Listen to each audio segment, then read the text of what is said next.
Welcome back. Happy April 16th, 2021. I love it when a set of theories come together.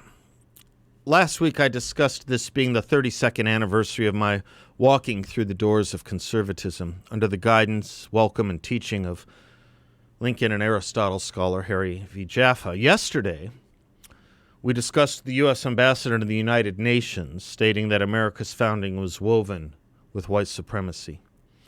One of the things I did not get to say yesterday and wanted to is that when you are prepared to disregard all learning of our founding in the meaning of 1776, you are prepared to say anything or accept anything the progressive or modern age may want to foist onto it for their own purposes.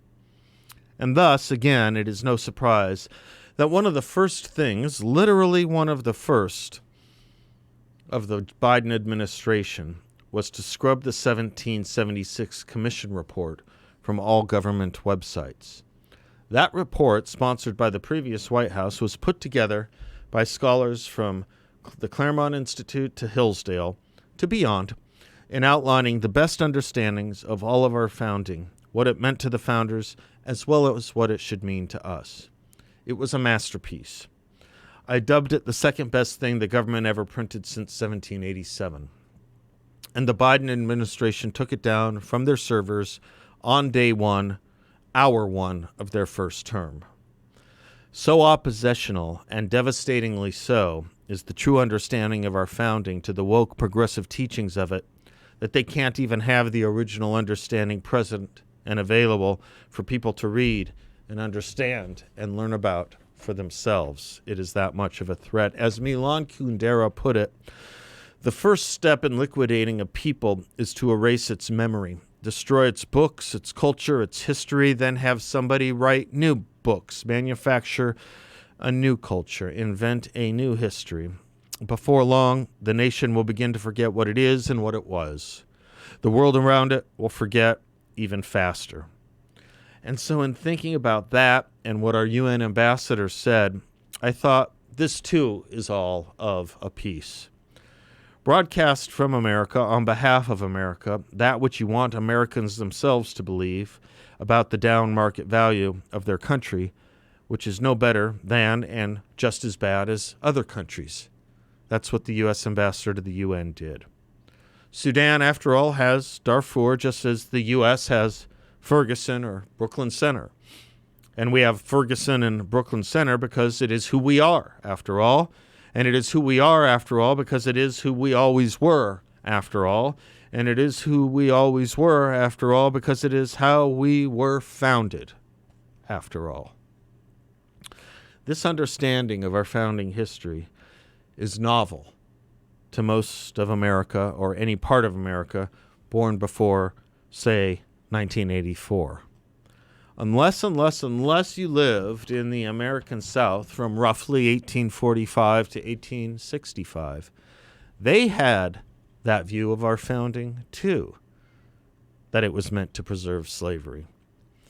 Funny, isn't it, the woke progressives have joined the ideological side of the American Confederacy because there was a side that said our founding was not meant to protect, preserve, and extend slavery, but the opposite.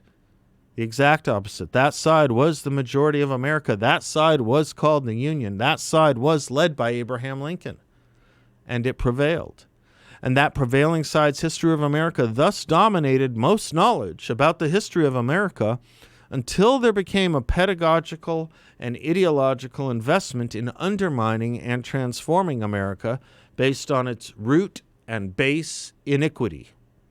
And thus began the effort to rewrite our victory in 1865 as much as it began the effort to undo our victories based on all our civil rights work in, say, about 1964.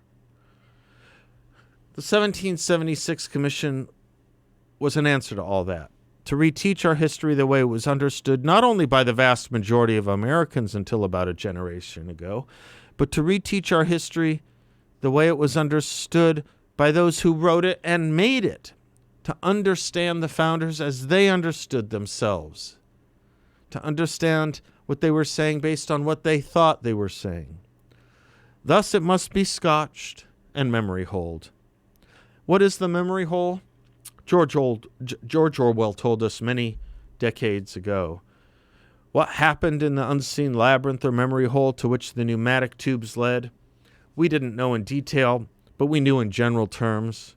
As soon as all the corrections which happened to be necessary in any particular number of the times had been assembled and collated, that number would be reprinted, the original copy destroyed, and the corrected copy placed on all the files in its stead. This process of continuous alteration was applied not only to newspapers, but to books, periodicals, pamphlets, posters, leaflets, films, soundtracks, cartoons, photographs, to every kind of literature or documentation which might conceivably hold any political or ideological significance. Day by day and almost minute by minute, the past was brought up to date. In this way, every prediction made by the party could be shown by documentary evidence to have been correct, nor was any item of news or any expression of opinion which conflicted with the needs of the moment ever allowed to remain on the record. All history was a palimpsest, scraped clean and reinscribed exactly as often as was necessary. In no case would it have been possible, once the deed was done, to prove that any falsification had taken place. Thus told us George Orwell. So either the U.S. ambassador to the United Nations is unschooled in American history or knows American history and is deliberately distorting it. But either is only possible by scrubbing and memory holing the truth. And it was this truth the 1776 Commission, as any commission is supposed to get at, it is this truth the 1776 Commission got. What does this have to do with Harry Jaffa and my anniversary into conservatism? Well, it was Harry who revived this study of Americanism and constitutionalism by resurrecting the serious study of Abraham Lincoln and the Declaration of Independence. As Ken Masugi writes, the informed and honest patriotism of the 1776 report is best exemplified in its treatment of race, or better, slavery. This necessary focus has somehow led malicious critics to condemn it for racism, as old Confederate apologetics and alt-right propaganda, among other vain accusations. To the contrary, the argument focuses on the tyranny coeval with slavery, so that we might see the abiding political problem with which the founders and Lincoln struggled. Without our common faith in the equal right of every individual American to life, liberty, and the pursuit of happiness, the report declares, authoritarian visions of government and society could become increasingly alluring alternatives to self-government based on the consent of the people. Only when we see that the evil of slavery lies in its tyranny do we understand the history of American politics as a struggle, often successful, to realize the Declaration's equality. Abraham Lincoln's determination, as I would not be a slave, so I would not be a master, resonates throughout his speeches. By replacing equality with equity, as the Biden administration seeks to do, this nation would reject what has been its governing principle in favor of interest group satisfaction. This would be wolves ruling in sheep's clothing. Perhaps the best brief illustration of Lincoln's teaching on equality is his short sanitary fair speech toward the end of the Civil War. He begins, "The world has never had a good definition of the word liberty." A strange thing for Lincoln to say, don't we have the Declaration? But by good, he means put in practice. The shepherd drives the wolf from the sheep's throat, for which the sheep thanks the shepherd as a liberator, while the wolf denounces him for the same act as the destroyer of liberty, especially as the sheep was a black one.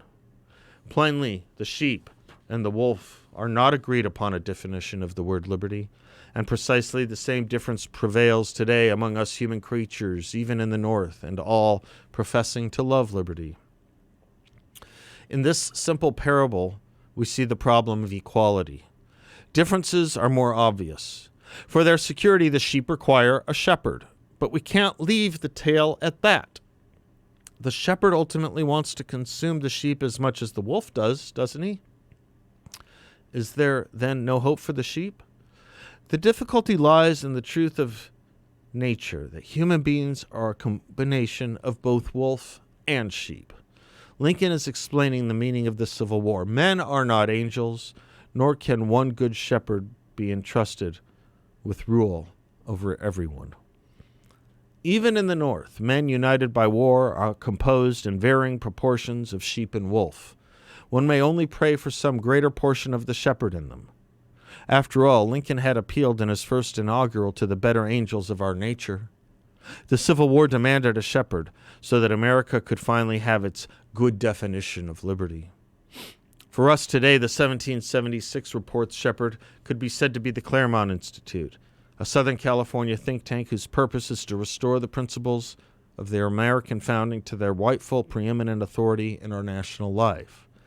The scholarship bears the stamp of the work of political philosopher Harry Jaffa, who was the principal teacher of the chairman and executive director of the commission, as well as many of the staff. Jaffa was a scholar of the Declaration, Lincoln, and the American political principles of equality and liberty.